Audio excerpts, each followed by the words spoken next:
In the winter of 1856, in a remote corner of southeastern Ohio, 3 newborn boys entered the world under circumstances so extraordinary that medical professionals still debate their case in hushed tones today.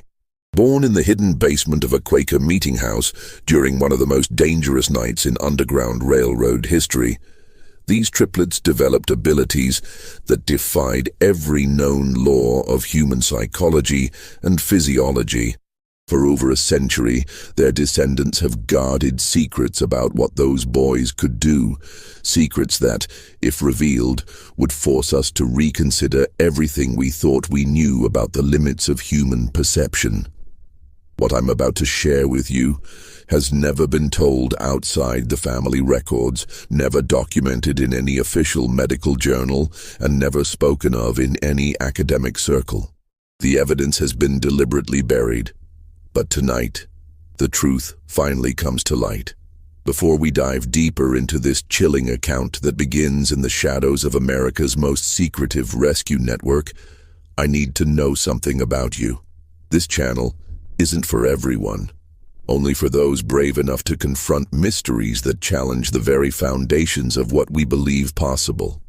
If you're one of the few who can handle stories that blur the line between documented history and inexplicable phenomena, hit that subscribe button right now. And while you're at it, drop a comment telling me what state you're listening from. I want to know where my fellow mystery seekers are gathering tonight. Because what you're about to hear happened not in some distant mystical land, but right here in America, in communities that might be disturbingly close to your own. The story I'm about to tell you began on a bitter February night when 3 lives entered this world in the most unlikely place imaginable, setting in motion events that would perplex doctors and scientists for generations to come. The town of Cedar Mills, Ohio, barely deserved the name in 1856. With a population hovering around 300 souls, it consisted of little more than a cluster of modest homes, a general store, a blacksmith shop, and the simple brick meeting house that served the local Quaker community.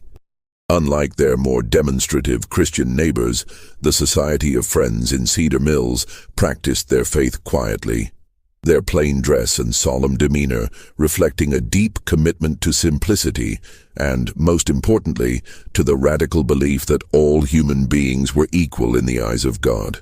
This conviction had transformed their meeting house into something far more dangerous than a place of worship. It had become Station 14 on the Underground Railroad, a crucial stop for freedom seekers making their way north from Kentucky and Virginia. Elder Samuel Whitmore, a man whose weathered hands spoke of decades working the soil and whose piercing gray eyes held secrets that could hang half the congregation, had been conducting this clandestine work for nearly 8 years. Beneath the meeting house's plain wooden floors lay a carefully concealed basement, accessed through a trapdoor hidden beneath the speaker's platform. The basement itself was a marvel of desperate engineering. Dug by hand over months of careful work, it stretched nearly the full length of the building above. Thick wooden beams supported the ceiling, while ventilation came through an ingenious system of hollow fence posts that appeared decorative but carried fresh air to those hiding below. On any given week, anywhere from 3 to 15 freedom seekers might shelter there, some for a single night, others for weeks, as they waited for safe passage to the next station. February of 1856 had been particularly treacherous. The Fugitive Slave Act of 1850 had emboldened slave catchers, who now roamed freely through Ohio with legal authority to reclaim human property. Professional bounty hunters like the notorious Garrett brothers had been spotted in the area for weeks, offering substantial rewards for information about Underground Railroad operations. The tension in Cedar Mills was so thick you could almost taste it. Every unexpected visitor, every knock at the door after dark, every unusual sound could signal discovery and imprisonment. It was against this backdrop of fear and secrecy that a young woman had arrived at the meeting house 3 days earlier. She had given her name only as Ruth, claimed to be 19 years old, and was obviously with child, very much with child. Samuel Whitmore had taken one look at her swollen belly and known immediately that she wouldn't be traveling any further north for quite some time. What he hadn't expected was just how soon that child would arrive, or how profoundly its arrival would change everything they thought they knew about human nature. Ruth had come from a plantation in northern Kentucky, she told them in whispered conversations during her first nights in the basement. She spoke with the careful diction of someone who had been taught to read, unusual for someone in her circumstances, and carried herself with a dignity that impressed even the stoic Quakers. But there was something else about her, something that made people uneasy without quite understanding why. She seemed to know things, small things but disturbing in their accuracy. She would know when someone was approaching the meeting house long before any sound could be heard. She would refuse food that later proved to be spoiled, though it had appeared perfectly fresh. Most unsettling of all, she would sometimes look directly at whoever was speaking and quietly contradict their words, not argumentatively, but with the calm certainty of someone who simply knew better. "That man who brought the supplies yesterday," she had said to Samuel's wife, Martha, on her second evening there. "He told you his name was Williams, didn't he? And that he was from Lancaster?" Martha had nodded, confused. "His name isn't Williams," Ruth had continued, her voice barely above a whisper. "And he's never been to Lancaster in his life. I don't know why he lied to you, but he did." Martha had dismissed this as the paranoid rambling of a frightened pregnant woman until 2 days later when the man's real identity was discovered. He was indeed using a false name and had been asking suspicious questions about the meeting house's activities. The night of February 23rd, 1856, began like many others in Cedar Mills, cold, dark, and deceptively quiet. Samuel Whitmore had been conducting his evening prayers when a soft knock came at the meeting house door, followed by the agreed-upon signal. 3 quick raps, a pause, then 2 more. But something felt wrong from the moment Samuel lifted the heavy wooden beam that barred the door. The freedom seeker who stumbled inside was a man named Joshua, someone Samuel had helped before. But Joshua's usual calm demeanor had been replaced by barely controlled panic. "They're coming," Joshua gasped, his breath forming white clouds in the frigid air. "The Garrett brothers and at least 6 others. They've got dogs and they know about this place." Someone talked. He paused, his eyes darting toward the basement entrance. "They're maybe 2 hours behind me. Probably less." Samuel felt his blood turn to ice. In 8 years of underground railroad work, they had never faced a direct threat like this. The meeting house had always been considered safe, protected by the community's reputation for honesty and their careful operational security. But if the Garretts were coming with dogs and advanced knowledge of the basement, someone had indeed betrayed them. The immediate problem was evacuation. There were currently 7 people sheltering in the basement, including Ruth, who had been experiencing intermittent labor pains for most of the day. Martha Whitmore had been monitoring her condition, but had hoped the birth wouldn't come for at least another week. Mother Nature, however, seemed to have other plans. As if summoned by Joshua's words, a low moan echoed from beneath the floorboards. Martha's face went pale. "Samuel," she whispered, "Ruth's time has come. Right now." The next few hours unfolded like a nightmare carved from ice and fear. While Samuel and 2 other men worked frantically to evacuate the other 6 freedom seekers through the meeting house's hidden northern tunnel, a hand-dug passage that emerged nearly a quarter-mile away in a dense grove of oak trees. Martha and her daughter Rebecca descended into the basement to attend to Ruth's labor. What they found in that cramped, dimly lit space challenged every assumption they held about childbirth. Ruth was indeed in active labor, but something was profoundly wrong. She was experiencing none of the usual signs of distress or pain that accompanied difficult births. Instead, she lay perfectly still on the rough straw mattress, her eyes closed, her breathing steady and controlled. When contractions came, she didn't cry out or even tense her muscles. She simply waited, as if listening to something only she could hear. "How many babies?"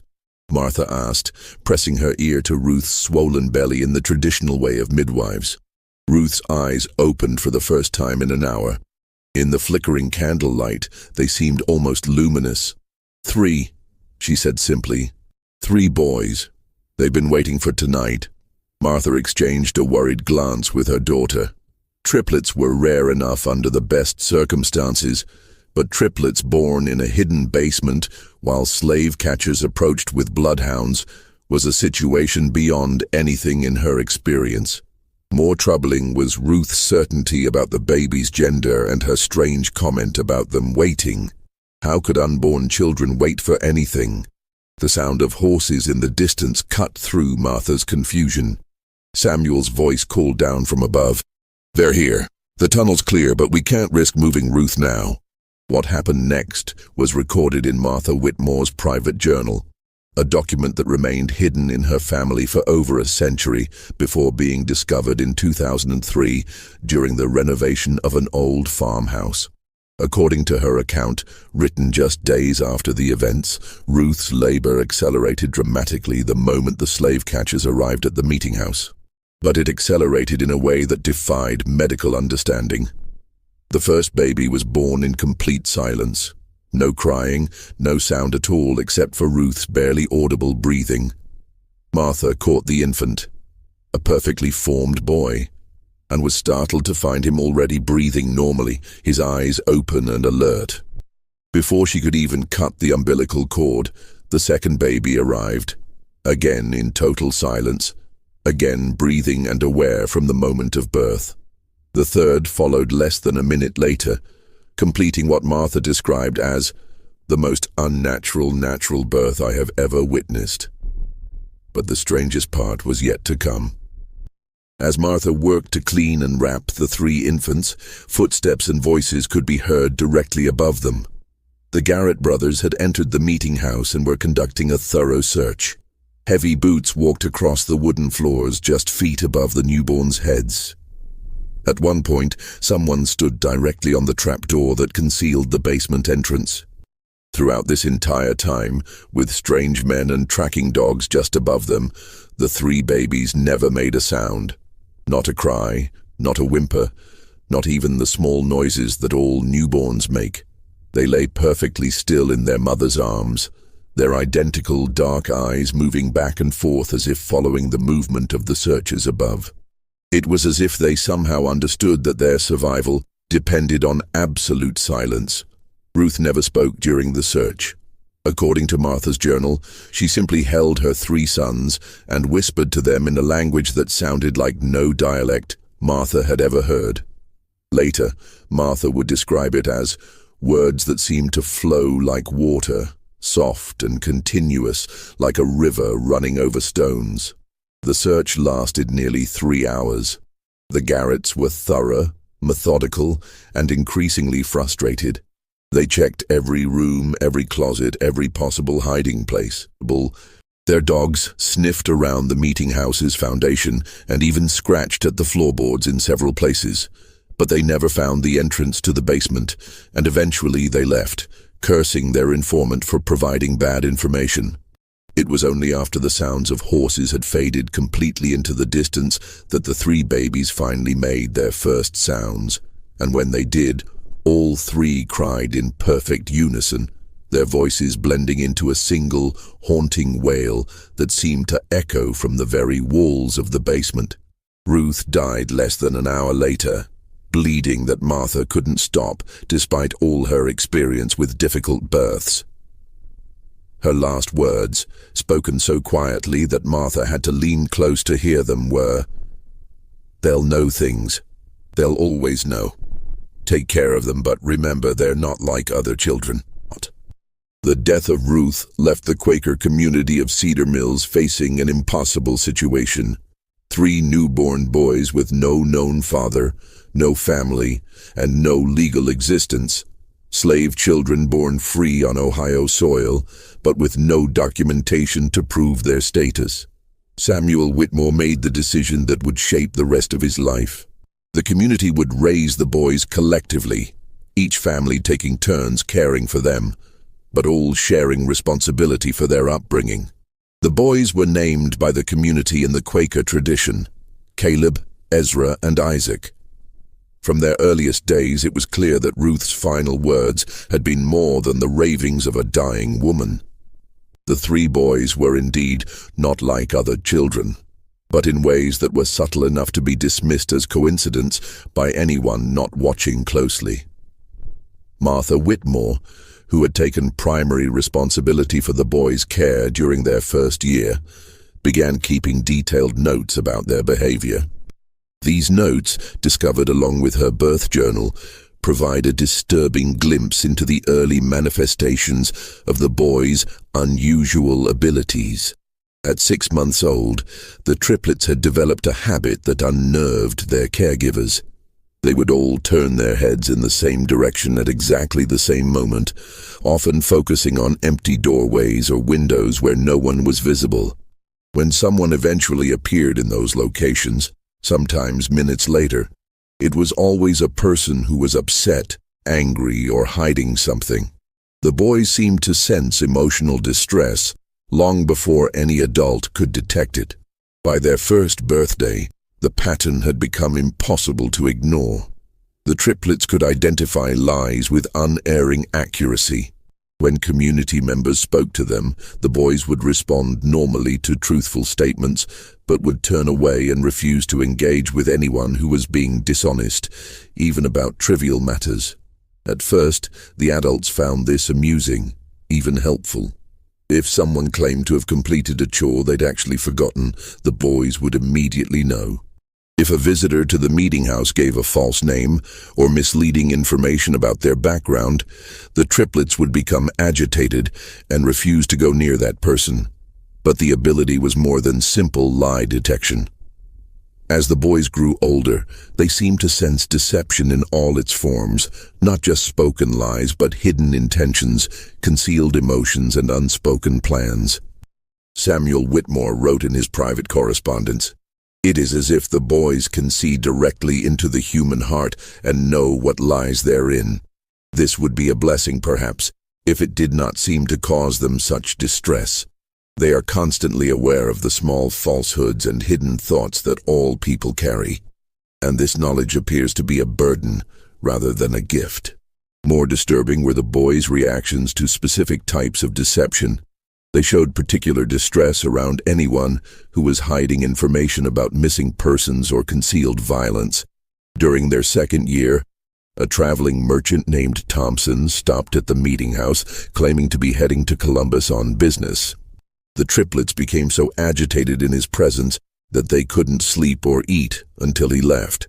2 weeks later, news arrived that Thompson had been arrested for the murder of his business partner, whose body had been concealed in Thompson's wagon during his visit to Cedar Mills. By age 3, the boys had developed what the community began calling the knowing look, a shared expression they would adopt when focusing on someone who was hiding something significant. All 3 would turn their heads simultaneously, their dark eyes seeming to penetrate whoever had attracted their attention. Most unsettling was their habit of whispering to each other during these episodes, always in that strange, flowing language that Ruth had used during their birth. Dr. William Harrison, the local physician who had been monitoring the boys' development, was both fascinated and disturbed by their abilities. In a letter to a colleague at the Medical College of Ohio, he wrote, "I have examined these children repeatedly and can find no physical abnormality that would account for their unusual perceptive abilities. Their hearing, vision, and other senses appear normal, though perhaps slightly more acute than average. Yet they consistently demonstrate knowledge of matters that should be beyond their perception. I am forced to conclude that either these children possess some form of sensory capacity unknown to medical science, or I am the victim of an elaborate deception. Though how 3-year-old children could maintain such a deception is beyond my understanding. The boys' impact on the Underground Railroad operations was immediate and profound. Word of their abilities spread quietly through the network of stations and conductors. Freedom seekers began requesting specifically to be routed through Cedar Mills, knowing that the boys could identify infiltrators and betrayers with perfect accuracy. The triplets' presence in the meeting house basement became a guarantee of safety.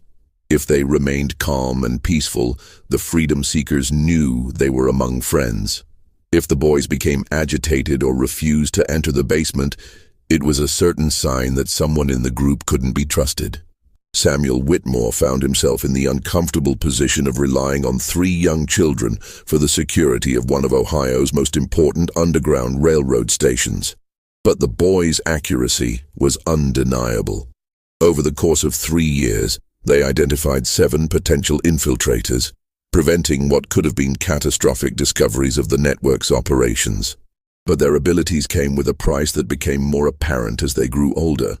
The boys were increasingly isolated from other children who found their intense stares and whispered conferences unsettling. Adults in the community, while grateful for the protection the boys provided, couldn't shake the feeling that they were being constantly evaluated and judged. Even the most honest people felt uncomfortable under the triplets' watchful eyes, knowing that every thought and emotion was somehow visible to them. Most troubling was the boys' growing awareness of their own abilities and the effect they had on others. By age 4, they had learned to modify their behavior around strangers, keeping their knowing looks subtle and their whispered consultations private. But this self-consciousness seemed to deepen their isolation, creating a barrier between them and the rest of the world that grew more pronounced with each passing year.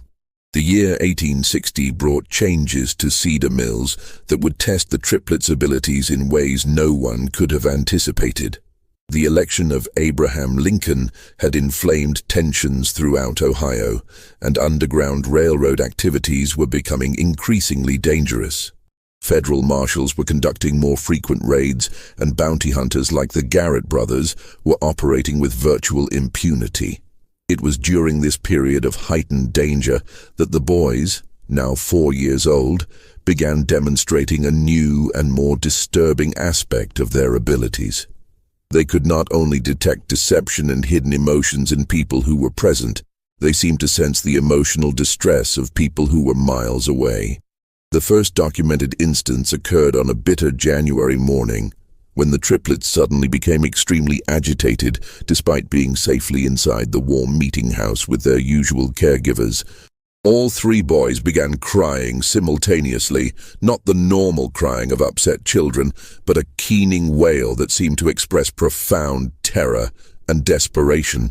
Martha Whitmore tried everything she could think of to calm them, but nothing worked. The boys continued their distressed crying for nearly 6 hours, finally falling silent just as the sun began to set. 2 days later, a freedom seeker arrived at the meeting house with devastating news. A group of 11 people, including 3 children, had been captured by slave catchers approximately 40 miles south of Cedar Mills. The capture had occurred at almost exactly the same time the triplets had begun their crying. Worse, the captured group included a pregnant woman who had given birth during the attack. Both mother and child had died from exposure during the brutal journey back to Kentucky. Samuel Whitmore was shaken by this incident, but dismissed it as coincidence until it happened again 3 weeks later. This time, the boys' distress lasted only 2 hours, but was even more intense. When word arrived the following day, they learned that a conductor on the Underground Railroad had been shot and killed while helping a family escape near Portsmouth, Ohio. Again, at the exact time the triplets had begun showing signs of extreme distress. Dr. Harrison, who had been documenting the boys' development, was called to examine them after the 3rd such incident. His findings, recorded in his private notes, were deeply unsettling. During episodes of apparent long-distance distress sensing, the boys' pulse rates become synchronized, their breathing patterns identical, and their body temperatures drop by several degrees. Most remarkably, their brain activity appears to increase dramatically. They are clearly experiencing intense mental stimulation despite appearing outwardly distressed. I can only conclude that their nervous systems are somehow detecting emotional trauma occurring at great distances, though the mechanism by which this occurs is completely unknown to medical science. The boys' long-distance sensing abilities seem to be specifically attuned to situations involving deception, betrayal, and mortal danger. They never reacted to ordinary accidents or natural deaths, but they invariably detected when someone was being hunted, betrayed, or murdered. Their range appeared to extend throughout most of southern and central Ohio and possibly into northern Kentucky. Word of the triplets' abilities spread beyond the Underground Railroad network. Families with missing loved ones began making pilgrimages to Cedar Mills, hoping that the boys could somehow sense whether their missing family members were still alive and where they might be found. Samuel Whitmore was reluctant to exploit the children's abilities in this way, but the boys themselves seemed drawn to these desperate families. The most remarkable case involved the Brennan family, whose 16-year-old daughter Mary had disappeared while traveling to visit relatives in Columbus. The girl had been missing for 3 months when her parents arrived in Cedar Mills, having heard rumors about 3 children who could find lost people. Samuel initially refused to involve the boys, but Caleb, Ezra, and Isaac approached the distraught parents on their own. Without being asked, the triplets lined up in front of Mrs. Brennan and began their characteristic synchronized whispering. After several minutes, Isaac stepped forward and pointed southeast toward the Ohio River.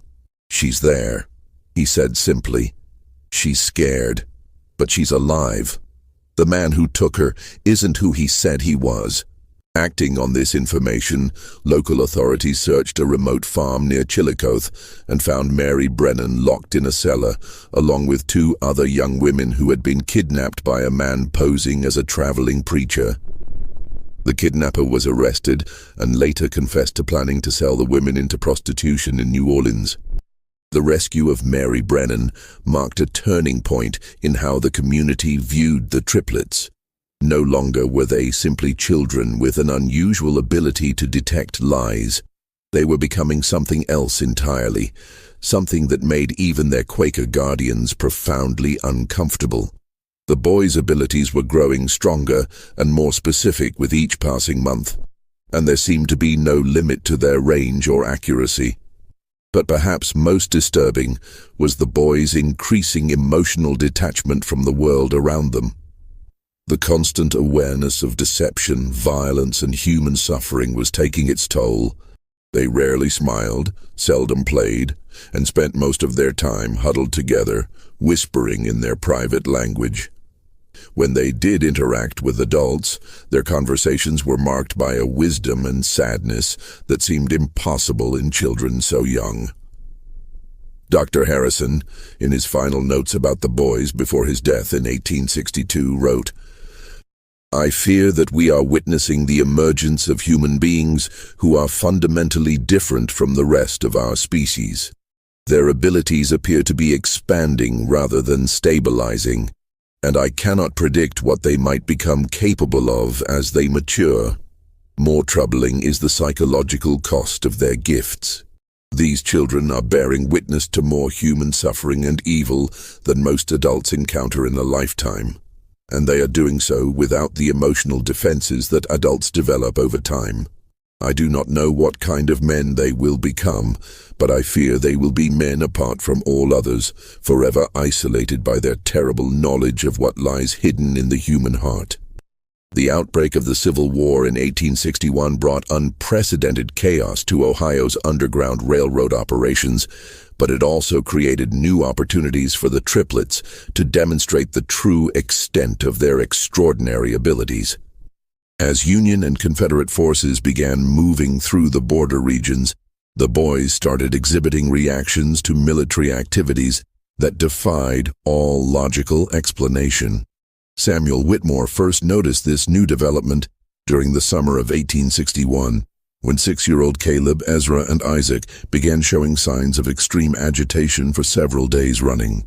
The boys would stand at the meeting house windows, looking south toward the Ohio River, their faces marked by expressions of horror that seemed far too mature for their years. When Samuel asked what was troubling them, Isaac, always the most vocal of the three, simply said, "Too many people are going to die. So many people." 3 days later, news arrived of the First Battle of Bull Run, where Union forces had suffered a devastating defeat. The timing was impossible to dismiss as coincidence, especially when similar incidents began occurring with increasing frequency. The boys seemed to sense major military engagements days or even weeks before news of them reached Cedar Mills, and their emotional reactions corresponded precisely to the scale of casualties involved. More disturbing was their apparent ability to detect specific individuals among the thousands of soldiers moving through the region. In September of 1861, a young Union soldier named Thomas Caldwell stopped at the meeting house while traveling home on leave to visit his family in Marietta. The triplets took one look at him and immediately began their synchronized whispering, their faces showing expressions of profound sadness. Martha Whitmore, now in her 60s but still serving as the boys' primary caregiver, asked them what they sensed about the soldier. Ezra stepped forward and spoke in a voice that seemed too old for his small body. "He won't make it home. The man who's supposed to be his friend will shoot him for his money. 3 days from now, near the river crossing." Thomas Caldwell laughed when told of the prediction, claiming that he was traveling alone and had no money worth stealing. But 3 days later, his body was found near a river crossing 20 miles east of Cedar Mills. He had been shot and robbed by a deserter from his own unit, a man named Patterson, who had claimed to be Caldwell's friend and had arranged to travel part of the way with him. The accuracy of this prediction sent shockwaves through the local community, but it was only the beginning. Over the following months, the boys began making increasingly specific and disturbing predictions about people they encountered. They could tell when someone would die, often down to the day and hour. They could predict betrayals, desertions, and acts of violence with unerring accuracy. Most chilling of all, they seemed to know which of the freedom seekers passing through the meeting house would successfully reach Canada, and which would be captured or killed along the way.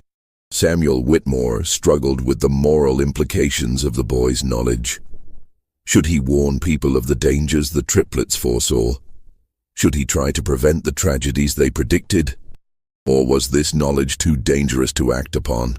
The weight of these decisions was crushing, made worse by the boys' apparent indifference to the suffering they witnessed. They reported deaths and betrayals with the same calm detachment they might use to comment on the weather. The turning point came in the spring of 1862, when a group of 12 freedom seekers arrived at the meeting house, led by a conductor named James Morrison, whom Samuel had worked with for years. Morrison was a trusted ally, a man who had successfully guided hundreds of people to freedom over the course of a decade. But when the triplets saw him, their reaction was immediate and violent. All three boys began screaming the moment Morrison entered the meeting house, a sound unlike anything they had ever made before. It wasn't the crying of distressed children, but something primal and terrifying, like the warning calls of animals sensing mortal danger. They screamed and pointed at Morrison, their faces contorted with an expression of pure horror. Morrison was baffled and offended by the reaction. He had never encountered anything like it from the boys, who had always been calm in his presence during previous visits. Samuel tried to question the triplets about what they sensed, but they could only repeat over and over, "Death. He brings death. So much death." Despite the boys' warnings, Samuel was reluctant to turn away a trusted conductor and 12 desperate freedom seekers. Morrison insisted that he had brought the group safely from Kentucky and was prepared to guide them onto the next station. The 12 freedom seekers, men, women, and children ranging in age from 8 to 60, seemed genuinely desperate and showed no signs of deception. But the triplets' agitation only intensified as the hours passed. They refused to enter the basement while Morrison and his group were there, and they continued their disturbing predictions. Tomorrow night, in the woods by Miller's Creek, he'll call to them and they'll trust him because they think he's their friend. But the men with guns will be waiting. Samuel faced an impossible choice. Either trust the word of 3 young children whose abilities he didn't understand, or risk the lives of 12 people based on what might be nothing more than childhood intuition. In the end, he chose a compromise that would haunt him for the rest of his life. He allowed Morrison and the group to continue their journey, but sent word ahead to the next station warning them to be cautious. He also arranged for 2 local men to follow at a distance, ostensibly to provide additional security. What they witnessed the following night would validate the triplets' warnings in the most horrific way possible. Morrison led the group to a clearing near Miller's Creek, just as the boys had predicted. There, instead of guiding them toward the next safe station, he called out in the darkness. Within minutes, armed slave catchers emerged from the woods. The freedom seekers realized they had been betrayed, but it was too late to escape. In the chaos that followed, 7 people were killed outright, including 2 children.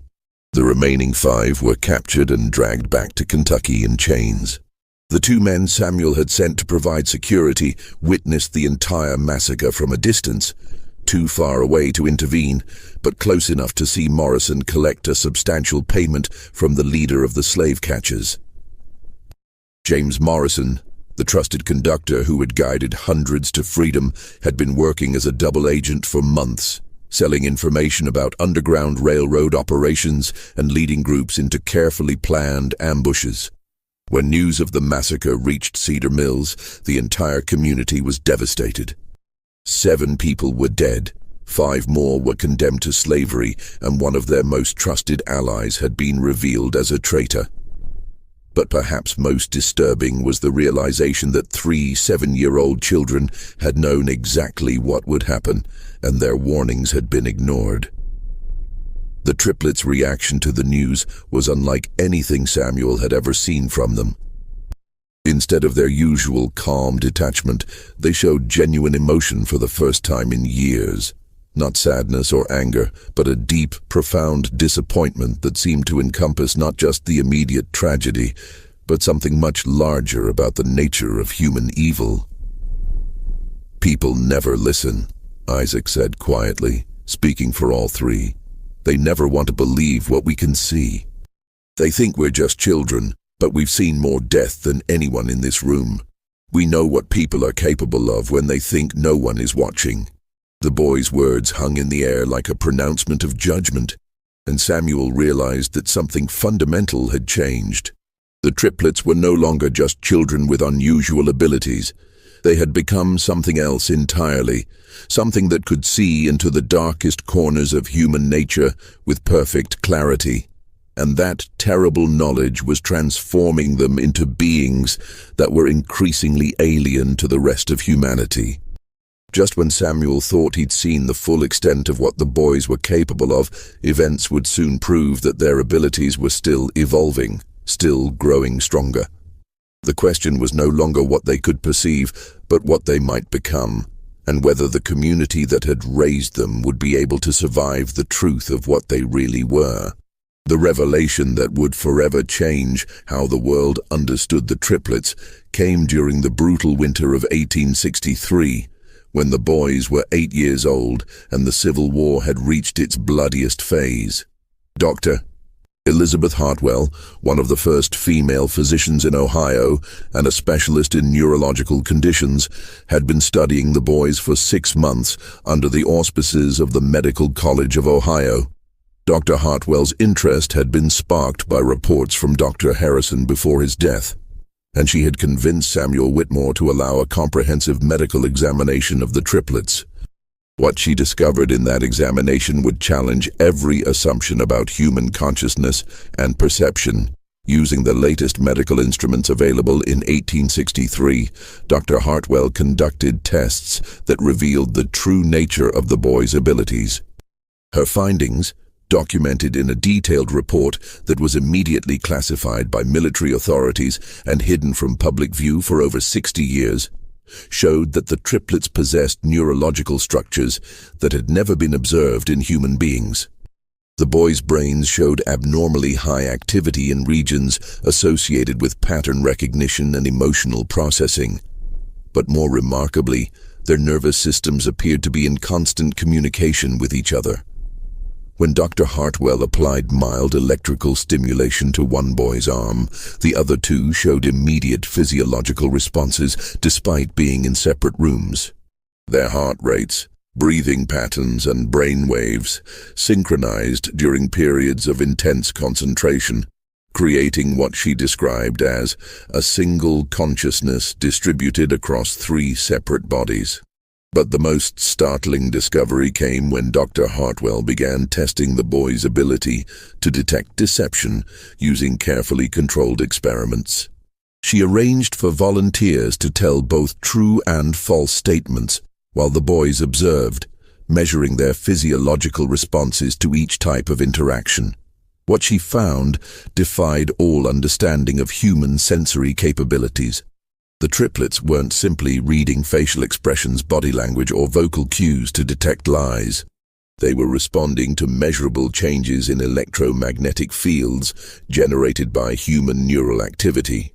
Dr. Hartwell's primitive instruments detected that the boys' brains generated electrical patterns unlike anything seen in normal humans, and these patterns seemed to resonate with the electromagnetic signatures of other people's emotional states. In simple terms, Dr. Hartwell wrote in her classified report, "These children appear to possess a form of biological electromagnetic sensitivity that allows them to directly perceive the electrical activity of other human brains. When someone lies, experiences fear, or harbors violent intentions, their neural activity creates specific electromagnetic signatures that the boys can detect with the same accuracy that we might observe colors or hear sounds.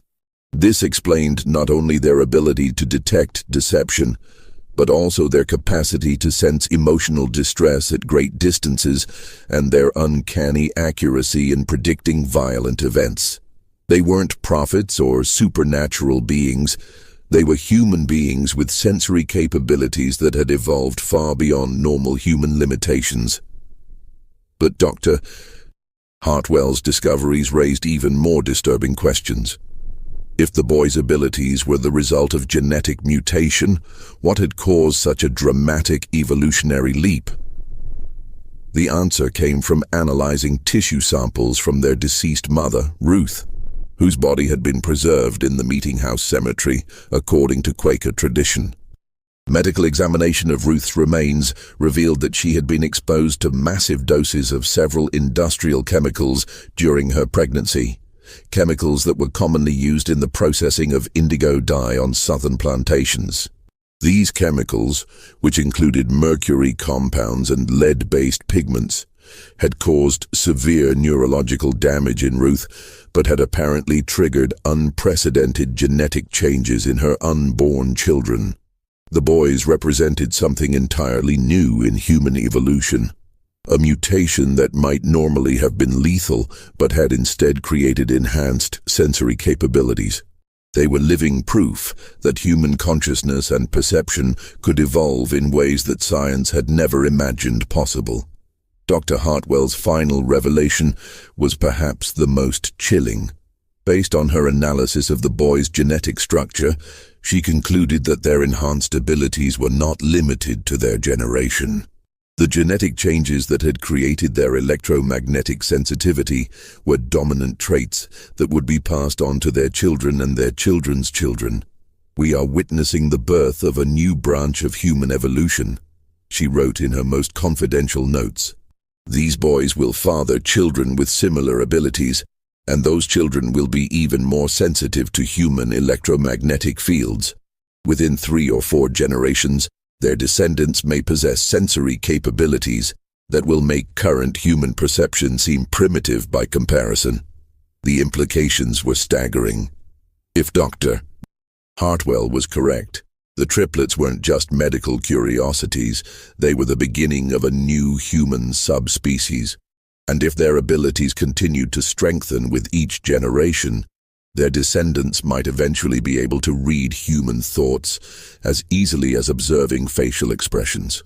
But the most immediate concern was what to do with this knowledge. The Civil War was raging, and both Union and Confederate forces would be desperate to exploit the boys' abilities for military intelligence. If word of their capabilities spread beyond the small Quaker community, the triplets would become valuable assets to be captured, studied, and used as weapons. Samuel Whitmore faced an impossible decision. Dr. Hartwell was prepared to publish her findings, which would bring international attention to the boys, but would also ensure their safety through public scrutiny. Alternatively, the research could be suppressed, protecting the boys' privacy, but leaving them vulnerable to those who already knew of their abilities. The decision was made for them on a cold February morning when federal marshals arrived in Cedar Mills with orders to bring the triplets to Washington for consultation on matters of national security. Someone in the military hierarchy had learned of Dr. Hartwell's research and decided that the boys' abilities could be valuable for interrogating Confederate prisoners and detecting Confederate spies. But the triplets had sensed the marshals' approach long before they reached the meeting house. When Samuel found the boys that morning, they were already packed and ready to leave, their few possessions bundled in small cloth sacks. "We have to go," Caleb said simply. "If we stay, bad things will happen to everyone here. We've seen it." Isaac nodded gravely. "The men who are coming don't just want to use us. They want to study us, cut us open, see how we work. And when they're done with us, they'll come for our children and our children's children." Ezra, always the quietest of the three, spoke last. "We've seen the future they want to create. A world where people like us are kept in cages and used as tools. We won't let that happen." The boys' decision was final. They would disappear before the federal marshals arrived, vanishing into the network of caves and hidden passages that riddled the hills around Cedar Mills. Samuel made one last, desperate attempt to convince them to stay, arguing that they would be safer under government protection than hiding in the wilderness. Caleb's response revealed just how much the boys had matured beyond their 8 years. "Mr. Whitmore, we can sense the intentions of every person within 50 miles of this place. We know that the government men aren't coming to protect us, they're coming to own us. We've felt their thoughts, and we know what they plan to do. We'd rather take our chances in the wild than become prisoners in a laboratory." As the sound of approaching horses echoed across the frozen fields, the triplets prepared to leave the only home they had ever known. But before they departed, they made one final revelation that would haunt Samuel Whitmore for the rest of his life. "There are others," Isaac said quietly. "Not many, but some. Other children born during times of great violence and suffering. Children whose mothers were exposed to the same kinds of poisons that changed us. They're scattered across the country, and most of them don't even know what they are yet. But we can sense them, and they can sense us." Ezra stepped forward, his young face marked by wisdom that seemed ancient. "Someday, when it's safe, we'll find them. We'll teach them what we've learned, help them understand their abilities. And maybe, if we're careful, we can build something better than what exists now. A world where people can't lie to each other, can't hide their evil intentions, can't pretend to be something they're not." The boys' final words as they prepared to vanish into the wilderness were both a promise and a warning. "We'll be watching. We'll always be watching. And we'll remember who helped us and who tried to hurt us. That knowledge will be passed down to our children and their children and their children after that. The world is about to change in ways that people can't imagine, and it's going to start with us. The federal marshals arrived at the meeting house 3 hours after the triplets had disappeared, finding only empty rooms and the fading traces of 3 extraordinary children who had vanished as completely as if they had never existed. Despite extensive searches involving tracking dogs and military units, no trace of the boys was ever found. They had simply melted away into the Ohio countryside, leaving behind only memories and questions that would never be fully answered. Dr. Elizabeth Hartwell's research was immediately classified by military authorities and remained sealed for over 60 years. When her papers were finally released in 1924, they caused a sensation in the medical community. But by then, the boys would have been nearly 70 years old, and any hope of studying them had long since passed. Samuel Whitmore lived until 1889, carrying the secret of what he had witnessed for the rest of his life. In his private papers discovered after his death, he wrote, "I have seen the future of humanity, and it both terrifies and amazes me. Those 3 boys represented something new under the sun, something that could either elevate our species to unprecedented heights or destroy us completely. I pray that wherever they went, whatever they became, they remembered the love and kindness they received in our small community." The Underground Railroad station at Cedar Mills continued operating until the end of the Civil War, but it was never the same after the triplets' departure. Without their ability to detect infiltrators and betrayers, the operation became increasingly dangerous, and several conductors were captured or killed. The meeting house itself was eventually abandoned in 1878, and the building slowly fell into decay. But the story of the triplets didn't end with their disappearance. Over the following decades, reports began surfacing from across the United States of children with unusual perceptive abilities. A girl in Pennsylvania who could predict accidents days before they occurred. Twin boys in Texas who could locate missing people with impossible accuracy. A child in California who could tell when someone was lying just by looking at them. Most of these reports were dismissed as folklore or exaggeration, but a pattern emerged for those who knew what to look for. The children were always born during times of great violence or social upheaval. Their mothers had often been exposed to industrial chemicals or toxic substances during pregnancy, and the children themselves displayed the same electromagnetic sensitivity that Dr. Hartwell had documented in the Cedar Mills triplets. Modern genetic research has confirmed what Dr. Hartwell suspected in 1863. Extreme environmental stress, combined with exposure to certain toxic substances, can trigger rapid genetic mutations that are passed on to subsequent generations. The triplets represented one of the first documented cases of stress-induced human evolution, a phenomenon that scientists now recognize as more common than previously believed. Recent studies have identified at least 47 documented cases of individuals with enhanced electromagnetic sensitivity born between 1850 and 1900, primarily in regions affected by industrial pollution or military conflict. While most of these individuals lived quiet lives and never developed their abilities to the extent demonstrated by the Cedar Mills triplets, their genetic legacy has continued to spread through the American population. Dr. Sarah Chen, a neurologist at Johns Hopkins University who has spent 20 years studying electromagnetic sensitivity in humans, believes that the descendants of these early cases may represent as much as 0.1% of the current American population. We're looking at the emergence of a human variant that possesses sensory capabilities our species has never had before, she explained in a 2019 interview. These people aren't telepaths or psychics. They're humans with enhanced neural sensitivity that allows them to detect electromagnetic patterns generated by other human brains. The implications for law enforcement, national security, and human society are profound. If Dr. Chen is correct, There may be thousands of Americans who possess some degree of ability to detect deception, sense hidden emotions, or locate missing persons. Most may not even be aware of their abilities, dismissing their accurate intuitions as lucky guesses or coincidence. But perhaps the most intriguing aspect of this research is what it suggests about the future of human evolution. If environmental stress can trigger rapid genetic changes that enhance human perception, what other capabilities might emerge as our species faces new challenges?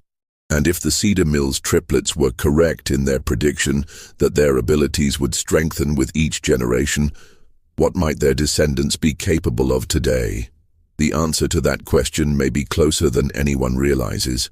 In 2003, during the renovation of an old farmhouse in southeastern Ohio, construction workers discovered a hidden room containing documents that had been carefully preserved for over a century.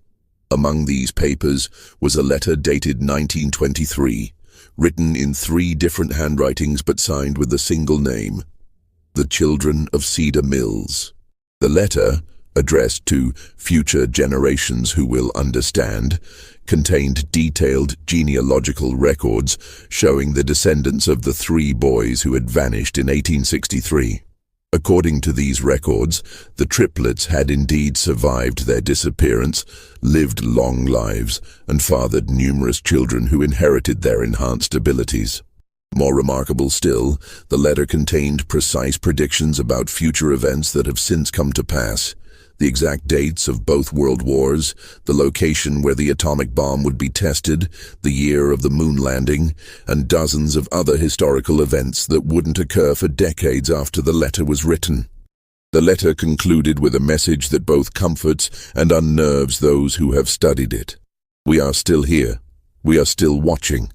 We have grown in number and in ability with each passing generation, just as we promised we would. The time is coming when humanity will need the gifts we carry, and when that time arrives, we will be ready. Until then, we remain hidden, learning, growing, and preparing for the day when the world will finally be ready to accept what we represent, the next step in human evolution.